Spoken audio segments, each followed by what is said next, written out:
Saya mengadopsi Bertrand dengan sah. Saya mengadopsi Bertrand dengan hukum. Tapi hati saya hancur kalau lagi di rumah melihat dia main. Tapi dia nggak tahu sikon yang terjadi di luar sana seperti apa. Jadi istri saya cukup menguatkan saya dengan kondisi yang saya punya pekerjaan, saya punya perusahaan. Jadi hati saya hancur. Jadi ada kalimat dia, Onyo, ayo makan ya. Jadi saya makan seadanya aja. Yang penting di mata dia saya makan.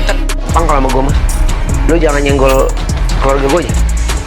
Jadi lo mau ngatain gue kayak lo mau ngatain gue apa, gue nggak peduli. Gue tuh orang bodoh amat, nggak peduli. Hidup gue nggak ngerepotin orang, gue nggak nyusahin orang, gue nggak pernah minta dibelas kasihanin supaya gue nggak. Kalau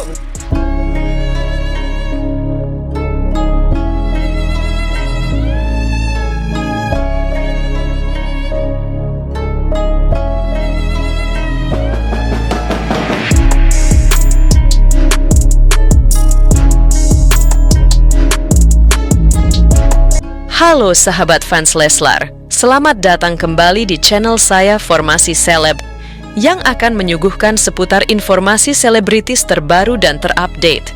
Namun sebelum lanjut ke videonya, jangan lupa untuk mensubscribe channel ini terlebih dahulu. Bila Anda suka dengan videonya, jangan lupa untuk memberikan like dan tuliskanlah komentar Anda di bawah ini.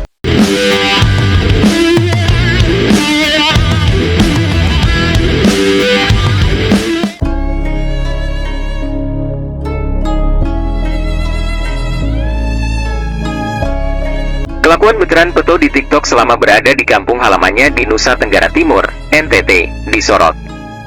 Tampaknya Bertrand Peto benar-benar menikmati masa pulang kampung dan kumpul bareng keluarga di NTT. Kebersamaan itu dibagikan Bertrand Peto bersama saudara-saudaranya dan langsung jadi sorotan warganet. Bertrand Peto joget TikTok bareng kedua saudaranya yakni Catherine dan Kevin Peto. Video TikTok tersebut dibagikan Onyo melalui akun Instagram pribadinya. Tampak, ketiganya akrab satu sama lain. Kendati lama tidak bertemu, namun tak membuat mereka jadi canggung. Buktinya, mereka nampak luas berjoget di hadapan kamera. Terlihat, Catherine berdiri di antara Bertrand dan Kevin. Ketiganya asyik berjoget mengikuti irama musik dengan gerakan yang seirama. Keceriaan yang terpancar dari wajah mereka sampai mencuri perhatian warganet. Selain dari itu, Onyo tampak kewalahan saat menanggapi semua cerita sedih dan patah hati yang dikirimkan para penggemarnya. Kemarin kan aku bikin story tuh, tulisin dong, cerita, galau kalian gini-gini, nanti aku bikinin lagu, buset. Yang cerita di DM banyak banget yang ngetak, ujarnya. Bingung mau gimana, semuanya galau, kata Onyo lagi. Perasaan galau Bertrand Peto tampaknya juga tak bisa ditutupi, apalagi mengingat Sarwendah dan Ruben Onsu sedang berada dalam kerenggangan. Perasaan Bertrand Peto di tengah isu yang merebak itu juga disoroti oleh Sarwendah. Belak-belakan Ibu Thalia dan Tania Onsu itu mengatakan bahwa Onyo merasa bersalah dan terbebani. Istri Ruben Onsu itu mengatakan Bertrand Peto cukup stres menghadapi pemberitaan miring soal hubungannya dengan Sarwendah. Sarwendah bahkan merasa miris karena sang anak angkat kini menyalahkan dirinya menjadi penyebab keretakan rumah tangga antara Ruben dan dirinya. Dia juga stres, kepikiranlah pasti. Dia bilang, kayaknya gara-gara aku bunda, nanti kita diomongin terus, dia ada rasa kayak gitu, nanti gimana ya kalau adik-adik membaca, terang pemilik nama lengkap Sarwendah Tan itu. Sebelumnya, Ferdi Peto, ayah kandung Bertrand Peto ternyata bersikap tegas menjaga anak kandungnya tetap waras di tengah isu yang merebak. Presenter Ruben Onsu dan Sarwendah seperti diketahui tengah diisukan retak rumah tangganya dan mengalami goncangan. Keduanya bahkan sudah tidak lagi tinggal satu atap. Tentu kondisi ini berdampak bagi anak-anak mereka, termasuk Bertrand Peto, si anak angkat. Merebaknya isu tersebut membuat Bertrand Peto akhirnya memutuskan untuk berkumpul dengan keluarga kandungnya di NTT. Ferdi Peto selaku ayah kandung Onyo itu dengan tegas memperlakukan siapapun yang berani menyerang sang anak. Ya hancur. Jadi ada kalimat dia, Onyo, ayo makan ya. Jadi saya makan seadanya aja.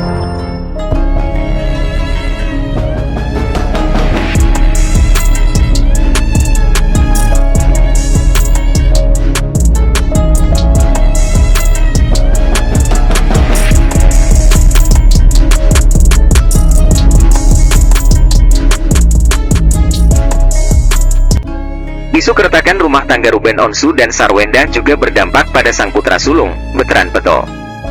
Terbaru, Betran Peto mengungkapkan sebuah keinginan. Keinginan tersebut disampaikannya ketika berada jauh dari orang tua angkatnya itu. Seperti diketahui, Betran Peto kini sedang berada di rumah keluarga kandungnya, di NTT. Keputusan Betran Peto menjauh dari keluarga angkatnya di Jakarta itu tengah dibicarakan. Keseharian baru Onyo di NTT dibagikan langsung oleh sang artis di media sosialnya seperti Instagram. Ternyata Betran Peto kepergok menceritakan curhatan hatinya. Betran yang sedang bersenang-senang dengan keluarga di kampung itu menyinggung soal niat barunya.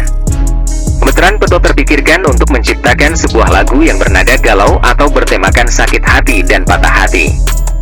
Keinginan tersebut disampaikannya kepada para penggemar. Onyo bahkan meminta langsung agar pengikut dan netizen ikut menyumbangkan kisah patah hati mereka lewat DM Instagram. Betran Peto kemudian mengunggah kembali tanggapan terhadap kiriman netizen di media sosial.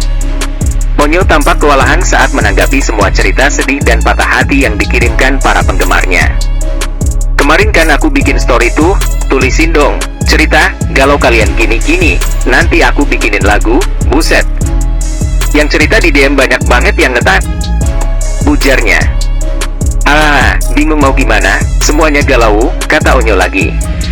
Perasaan galau Betran Peto tampaknya juga tak bisa ditutupi, apalagi mengingat Sarwenda dan Ruben Onsu sedang berada dalam kerenggangan.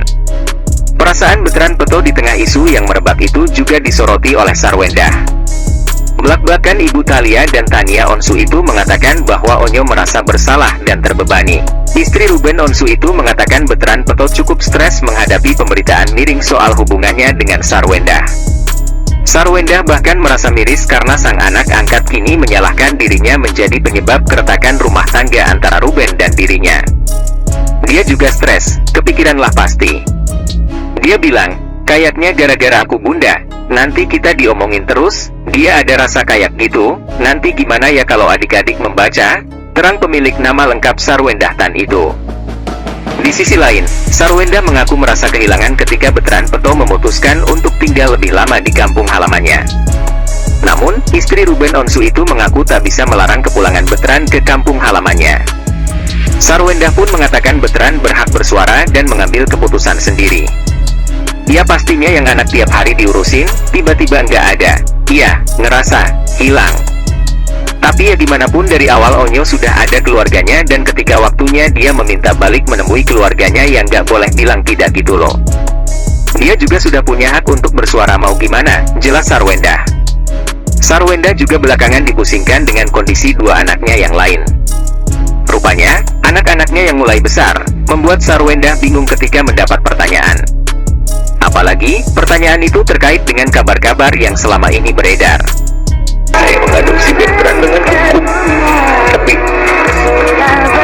hati saya hancur kalau lagi di rumah melihat dia main. Tapi dia nggak tahu sikon yang terjadi di luar sana seperti apa. Jadi istri saya cukup menguatkan saya dengan kondisi yang